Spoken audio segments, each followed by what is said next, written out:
What's going on with ya, big dog? And it is an amazing Saturday. I hope that your Saturday is going phenomenal. And if it isn't, don't let what happened at the beginning of your Saturday ruin the rest of your Saturday. Speaking of such, we have an amazing thing going on called the Master Duel tier list. You guys have seen from yesterday's video that not only did we discuss the top 5 decks in Master Duel, we're going to make a tier list based on not only competitiveness, but also the ability to obtain your cards. So here we are, guys. We have 5 different categories. Perfecto!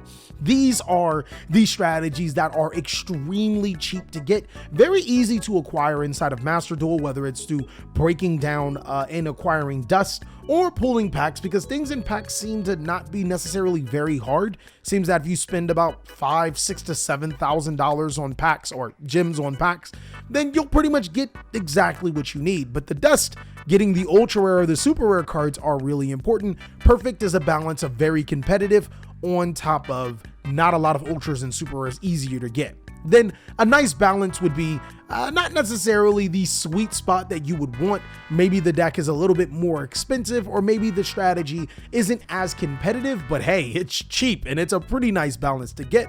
Next are strategies that are really good. You can play these strategies, but are very expensive.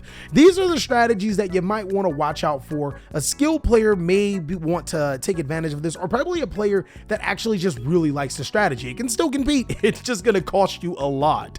And then lastly, of course, or next to last, is expensive and not worth it. The reason why I say these strategies are expensive and not worth it is because they cost too much and they're not as competitive. Either or, maybe they're not as competitive as you think, and maybe they cost too much. And then lastly is, oh no, what are you doing, baby? These strategies you should consider not playing. Now, I do want to put a little asterisk. I feel that currently in Master Duel, just about any single deck, if you're good enough, you can get to Platinum tier with. It's going to be fairly fun to go through this journey with me. And if you guys want to catch me on stream, I stream Monday, Wednesday, Friday at 4 p.m. Pacific Standard Time, where we'll be going over Master Duel. So jumping on in, we have Dinos, my boys. These are good, but expensive. Oh my.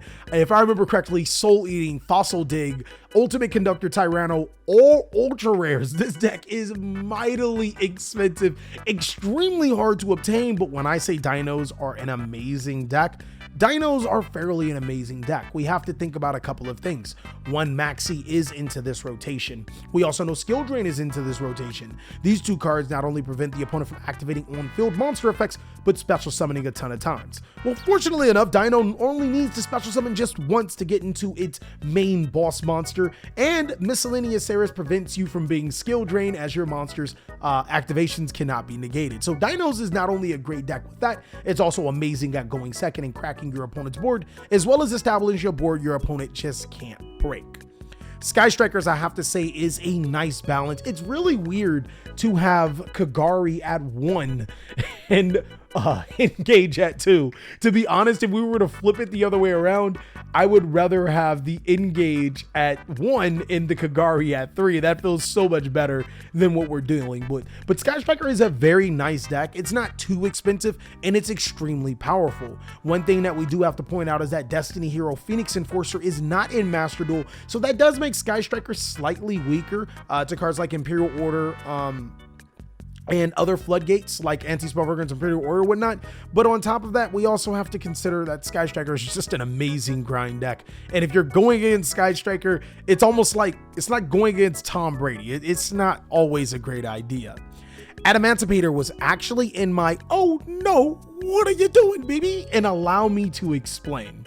Maxi does exist, and it's really weird because Maxi should exist and should be played in everyone's deck, but we have to remember this is best of 1. So some players may not want to sacrifice card space for Maxi only to play against decks like True Draco and like have dead cards in their deck. So it's really interesting. And on top of that, Maxi is not a cheap card. It's an ultra rare inside of the set. I want to bump this up to expensive and not worth it, because as the higher you climb in the ladder, theoretically, the more players that play, the higher you climb in the ladder, when you actually get to plat, and you start going against great players, they're going to main Maxi and then find a way to efficiently get rid of Maxi.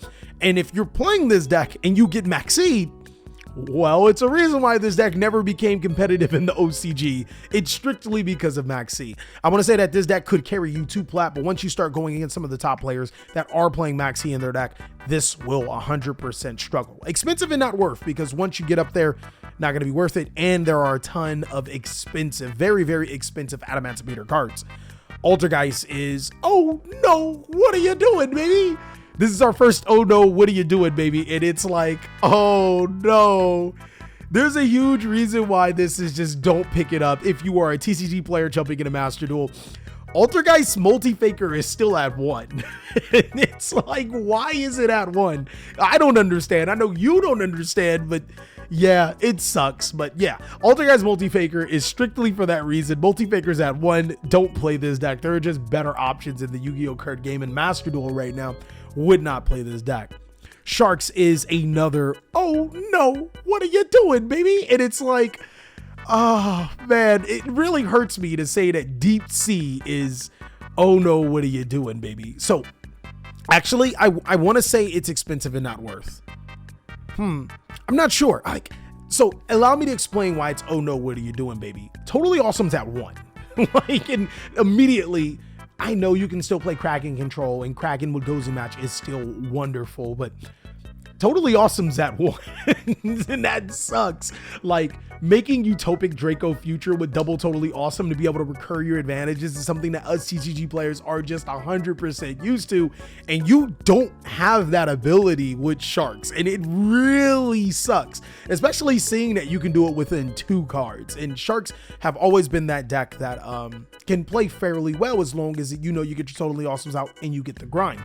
The problem with Sharks too is that Maxi still does exist, and Skill Drain completely, like, just, you can't play this deck. So that's why I would put, oh no, what are you doing, baby? But I'm probably just gonna go ahead and say expensive and not worth. If you look at the Shark cards, or like the cards you need for Shark, the Kraken, Bahamut Shark, Totally Awesome, they're all ultra rares, and you really can't exchange those for other competitive decks on this list. So you kind of just stuck with a whole bunch of expensive cards for almost no reason. Cyber Dragons, another expensive and not worth it deck. The reason why Cyber Dragons are expensive and not worth it is because, first of all, Cyber Dragons they're okay. You know what I mean? It's not a bad deck, but one thing you'll notice is that you can't take advantage of Cyber Dragon as if you would going through the ranks. Not a lot of people will special summon their extra monster zone because you're playing just a lot of new players. So they won't Xe or they won't link summon a lot of times from what I've observed and what I've seen. And when you get higher into the bracket, you get players that will special summon an extra monster zone, but they're playing just an infinitely better deck. So Cyber Dragons is in a really weird spot in Master Duels. It's not really affected by cards like Skill Drain and Maxi as much, but it's definitely really weird because a lot of the players that you're playing at this current second aren't as great. And then when you get to the higher bracket, you're just playing really great decks. So it's like, you got to be a really good pilot to pilot Cyber Dragon. Burning Abyss, oh my. Have you guys looked at Burning Abyss cards? Like, it's only rares, supers, common, and I believe Dante is an ultra rare. On top of that, you get Beatrice at 3. You can. I'm excited. I'm dumb excited about Burning Abyss. I love Burning Abyss in this particular format. Another thing I want to note is that if you want to go really spicy, not only is Block Dragon at 3, you also have Fairy Tale Snow to take advantage of. And for the people that did not know, you can send Fairy Tale Snow to the graveyard, banish all of your extra BA copies, summon Fairy Tale Snow, get an interruption, and still be able to use the effect of a card called Orbital Hydralander, which allows you to destroy a card on the field. So Block Dragon, Earth Amalgamation, Fairy Tale Snow, Orbital Hydralander, Burning Abyss is still, oh my god, and it's really, really cheap. So this is a very nice balance to get you all the way to Platinum tier. LD boys, whew. I want you to look at those Eldritch cards and oh man.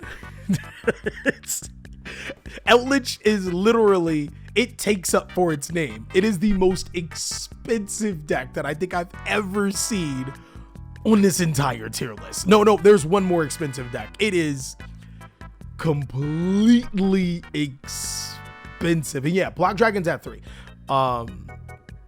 It's crazy. It's just crazy, but it's good. It's really good. It's one of the best decks in the entire Master Duels. So, there's that. But it's expensive. It's a very powerful deck. Pendulum. Now, I'm not saying that pendulums are expensive. I have a buddy, Alibaba. He actually built Pendulum, I think, on his first try in a couple of hours. It's not expensive, but it's definitely not worth. Like, if you like getting maxied and not being able to play optimal hand traps because your deck has to consist of a whole bunch of pendulums, then be my guess. But when you get into the higher ladder, oh man, I know Electromite's at 1. I know Astrograph Sorcerer at 1. I know you can do so many things. But again, one of the most defining traits of this format, Maxi at 1, skill drain Maxi at 3, skill drain at 3. There's a lot of other ways to break your board. Like, this deck does a lot of great things at making its board, and back then it would have been incredible, and then your opponent activates Dark Ruler no more and you keep playing. So this is almost a trap, like, of a deck. Like, Pendulum players probably like have their eyes just bursting out right now because of Heavy Metal Foes, Electromite, and Astrograph Sorcerer. But then they start to realize that, Dark Ruler no more, Forbidden Droplet, Maxi all exist in the card game, and there are decks that actually does what Pendulum does, except better. Earth Machine, oh my god, this deck's actually really cheap. It's really cheap. I think the only ultra rares you need, off the top of my head, are going to be Machina Fortress and Machina Citadel. Everything else is cheap. Now, I'm not saying Earth Machine is a deck that will be able to consistently win you in Platinum tier when you get there, but I can tell you it'll easily carry you there for extremely cheap on the way there. And if you are a very good Earth Machine player, you can 100% give your opponent the business in that Platinum tier. This is a godly deck. Madolche. Now, I've seen Madolche completely wreck. But the problem is Madolche it's in that balance. Like, Tiramisus are ultra rares and you need 3. I believe the other Exceed monster is an ultra rare and you need 3. And it's good. It's a very good deck. But when you get to that Platinum tier and your opponent starts maxing you to death, like when you start playing against great deck players, it kind of sucks. Not the deck, but the situation that you're in. It's a fairly good deck though. Don't do it. Don't do it. When I said Outlich is the second most expensive strategy, this is the most expensive strategy in all of Master Duels. Do not buy Heroes. It is ridiculously the most expensive deck, and you don't even get the mileage that you want, especially when you start going against some of the better players in the game. You will be incredibly frustrated because heroes aren't good in the TCG. Heroes aren't bad in the TCG, but they're not top tables in the TCG. Heroes aren't necessarily top tables in the OCG, but what heroes are very expensive, very, very expensive, and doesn't necessarily give you your bang for your buck. You probably can buy almost 2 decks with the price of heroes, and almost everything is ultra rare for the strategy. That's the only reason why it's in, oh no, what are you doing, baby? Do not play this deck, seriously, if you are just starting off and want to be, in the game. Oh, and also a lot of the cards aren't transferable. Like, you can't play Dark Law inside of your Earth Machine or your BA or whatever. Like, all of the cards that you need are pretty much only for hero and non-transferable. Moving forward, Drytron is good. Drytron's pretty good.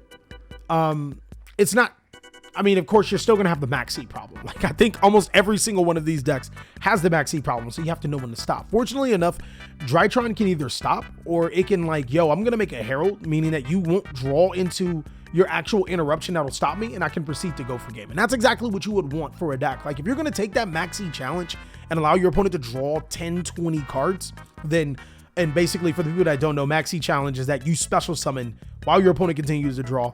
If you're going to take that challenge, you're going to need a way to prevent your opponent from drawing their cards like Nibiru to murk your whole board. And Herald does that. On top of that, this deck does have Ben 10 at 3, which is Cyber Angel Ben 10 at 3 shouldn't have happened. Oh, this deck's ridiculous. Sorry, guys. I love Orcus. But with Girsu at 1, it doesn't matter if Harp Horror is at 1. None of the cards are really transferable. You can't just play Orcus in any strategy. It's It'll probably, I think once you start going against the top tables, you'll really start to feel it. It's obviously just like any of these other strategies. Right now, you can play it into the top tables, but once you go against those good players, I do like that this deck can make VFD. Succubusin says Apollosa. Like, Apollosa is a good Yu-Gi-Oh card. Like, we talked about how it loses you games, guys. Apollosa doesn't win you games here. Paleozoic. Oh no. And moving back to Orcus, I'm not saying it's a bad deck whatsoever. I'm saying you got to remember this tier list is for the price that you're getting versus how good it'll actually be when you start playing against the top meta.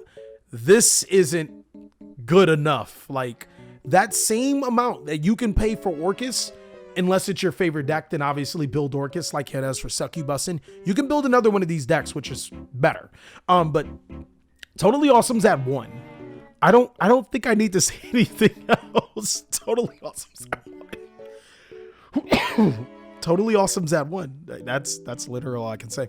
Prank Kids. Oh my God. Wow. Like, this deck is, I think it's like teetering these two. I'm gonna put it right here, but in all honesty, I genuinely think it teeters these two. Prank Kids are dumb cheap. The only ultra rare that you need, I think, is Battle Butler. I can't think of any other ultra rares. Off the bat, that is amazing. The second thing is Prank Kids Meow Meow Mew is at 3. So it's like, Nani? Callie, the old Orcus is only 5 ultra rares that aren't staples, but I respect it. Okay, how about this? Because that's fair. How about this? I think, because it is unfair. These decks aren't playable. This deck's really expensive. This deck's still playable. I'll give you that. Thank you for pointing that out. For some reason, I was like, I said Girsu was an ultra rare, and then I also said it was limited. But for some reason, it didn't cross my mind that you only needed 1 Girsu. But moving on. This deck is, oh my God. Like, you know what? I'm going to put it at Perfecto. This deck's only problem right now is Mystic Mine is banned.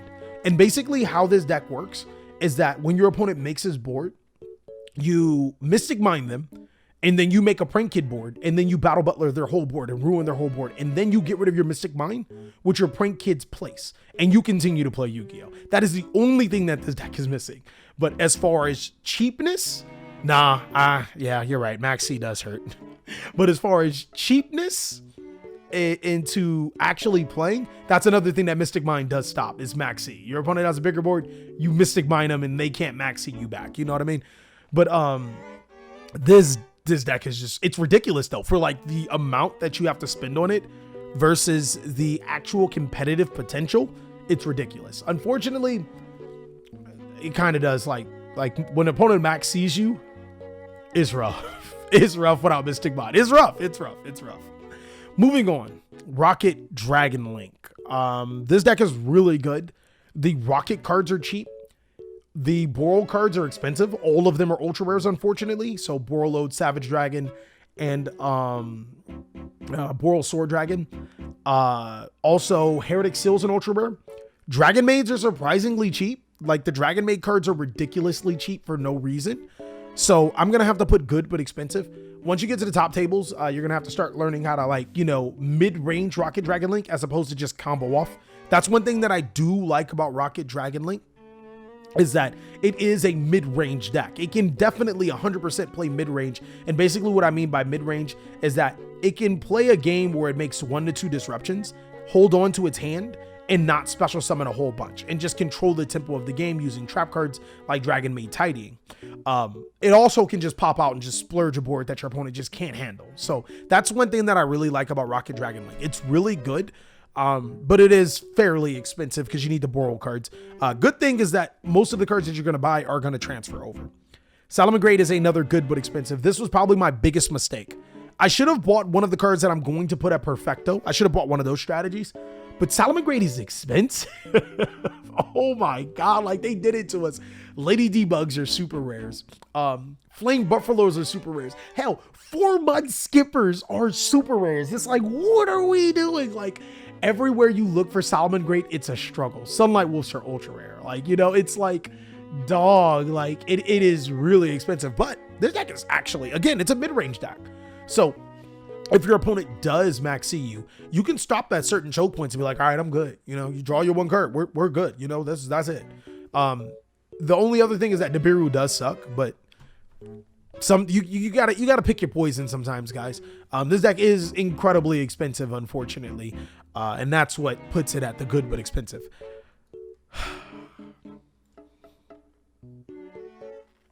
I'm sorry, guys, because I really want this to just be like this, but yeah. So the reason why there's multiple things that I just say no to this deck. Nibiru still exists, right? Maxi still exists, right? Dragoon is banned. Dragoon is banned. And Destiny Hero Phoenix Enforcer does not exist in this game. So what are we doing with Phantom Knights? Like, what is our inboard? Are we making Rusty Bardish like with traps? Like, ironically, Orcus does better than Phantom Knight.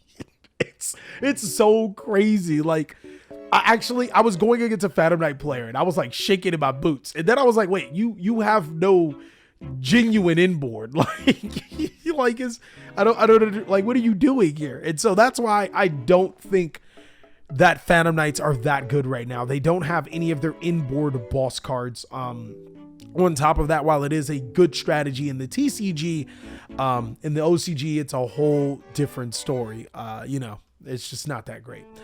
Thunder Dragon. You know what? I unfortunately, I want to put it here. And I know Thunder Dragon Colossus felt really good. It felt amazing. Thunder Dragon Colossus felt like the top of the world. But then you have to realize what we exchanged for that. Thunder Dragon Roar to 2, Thunder Dragon Hawk to 1, even though we only played 1, that's fine. But when you start to really look at it, this deck can actually play Thunder Dragon Colossus. So it's like, like, this deck does this deck's job better. And that's what this deck had going for it, was Thunder Dragon Colossus. Like, it needed that card. But again, Prank Kids can literally play Thunder Dragon Colossus. If you can activate a Thunder monster in your hand, then your Prank Kids monster, your Prank Kids Fansies, is a Thunder monster on field. So, yeah, you just do that. On the way to potentially making more link boards. So unfortunate, but I think that if you're going to play this, you're just going to play the Rocket Dragon Link version, which is stronger, or you just play it in Prank Kids and then you make your Colossus that way, which is really unfortunate. Perfecto. It's like Konami really wants you to play Tri-Brigade because this deck is stupid cheap. Like, I don't think there's a single ultra rare Tri-Brigade. There is. Tri-Brigade Shiraig is ultra rare. I think that's it, which is ridiculous. This is the best deck in or one of the best decks in Yu-Gi-Oh! The best deck in Master Duels, strictly because Sword Soul doesn't exist. Like, it's ridiculous.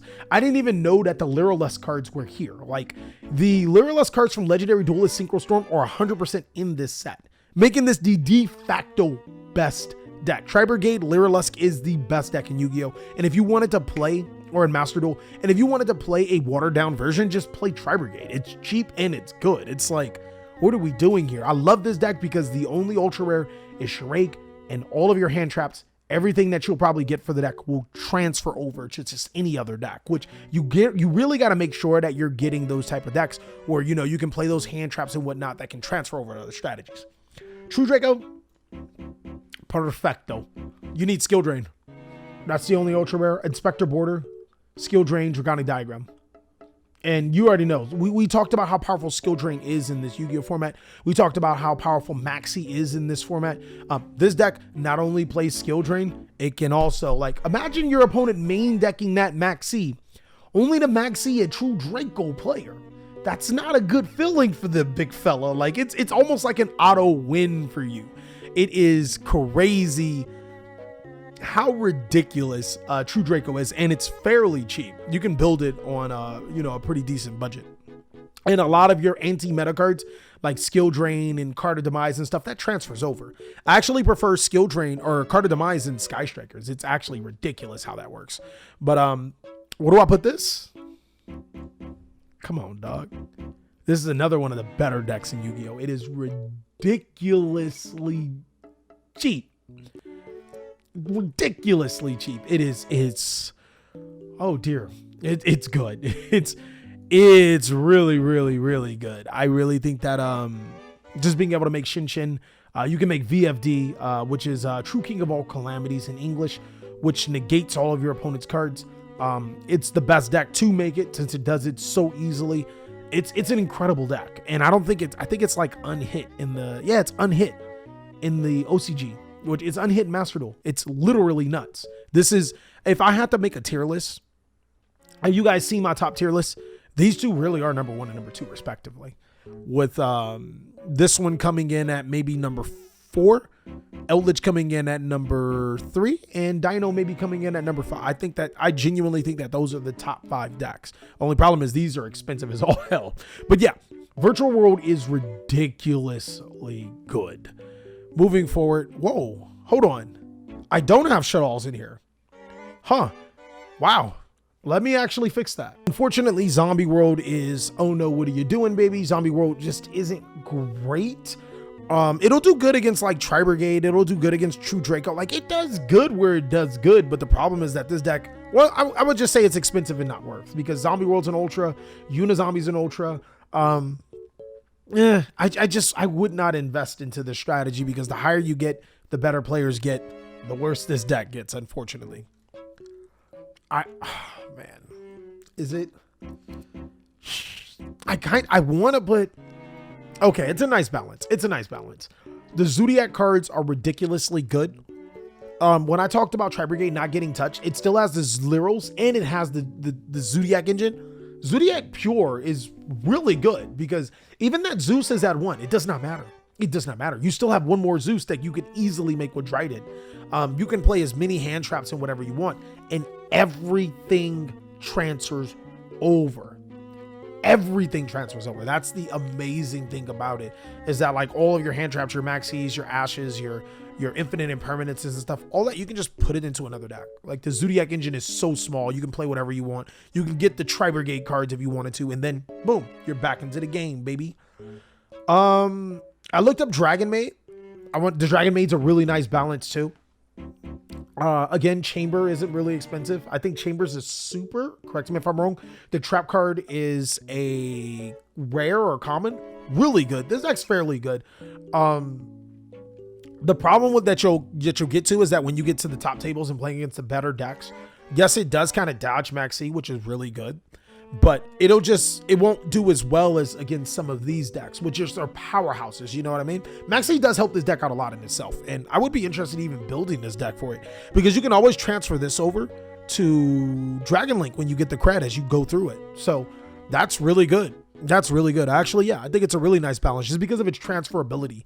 And Dragon Maids are just great cards, and they're fairly cheap. Gunmaju, sheesh. Really depends on the build. It really depends on the build. This deck can be good and expensive. It's good. It's good. It could be expensive. It depends on what you want to play in Gunmaju. It really does. It genuinely does. And that's one of the crazy things. But this deck is fairly good. I know it'll get you to the platinum tier. Just about anything on here could get you to the platinum tier if you're good enough. But Gunmaju is one of that, that interesting middle spot where cards are fairly expensive depending on what you want. And you can kind of play what you want with this deck. It's almost like a mash of strategies together. Guru's a very nice balance. The only expensive card is Guru. It's Ultra. So again, a lot of those transfer over to all your other anti-meta decks. Card of Demise can be played in Draco and Guru. So there you go. If you're a Draco player and you're bored of Draco, you can play Guru. I looked at this deck. The only ultra rare is Frightful Tiger, and I got scared. I literally got scared because this deck is good. Like, it's good enough to get you into the top level, right? There's no Despias in Master Duel. It's good enough to get you to the top level, and since there's no sighting, your opponent max sees you, they better have something else, because you could just OTK them. Like, that is the ridiculous thing about this deck, is that you could just OTK them. If they you're like, draw Nibiru then. Like, I'm gonna OTK you anyways. It does not matter. Moving forward, Shadowls are expensive and not worth it. Construct, App Cologne, Construct, Apollo, and Winda. They're all ultra rares. They're all ultra rare. It's not worth it. It's already not a great deck, and this just made it not worth it. Like, just pure shit-alls, don't play it. It's already not a great deck, and this just makes it not worth it. It's not good. This suffers from the same problem. I won't put it as expensive and not worth it, but Invoke suffers from the same problem. It's good, but it's expensive, mainly because if you do play it, Construct, Winda, Apollo, or Ultras, then your invoked cards are fairly cheap. Dogmatica, Nadir Servants at 1. So that's interesting. And also no DPE. So that's also another very, very interesting thing. With those things situated in, it is a very weird situation for the deck. It's still really good, but unfortunately it is expensive. Great thing about it is that, again, a lot of those hand traps could transfer over. Well, that is all that we have for the Master Duel tier list. By the way, I want to make an emphasis is that I feel that if you build any of these decks right now on Master Duel, the first version of it, 1.0, yeah, you can get pretty far. You can potentially get to platinum tier. But if you wanted a guide on what was the best decks when it comes to price and strategy, putting those two together, what is the most cost-effective deck to get you to the higher bracket? This is a good tier list. Thank you guys so much for watching. If you didn't like it, let me know what you didn't like. Let me know where you think cards should be or strategy should be. Let me know what I missed. But as always, have an amazing day. Check out these videos, and I'll catch you on the next one.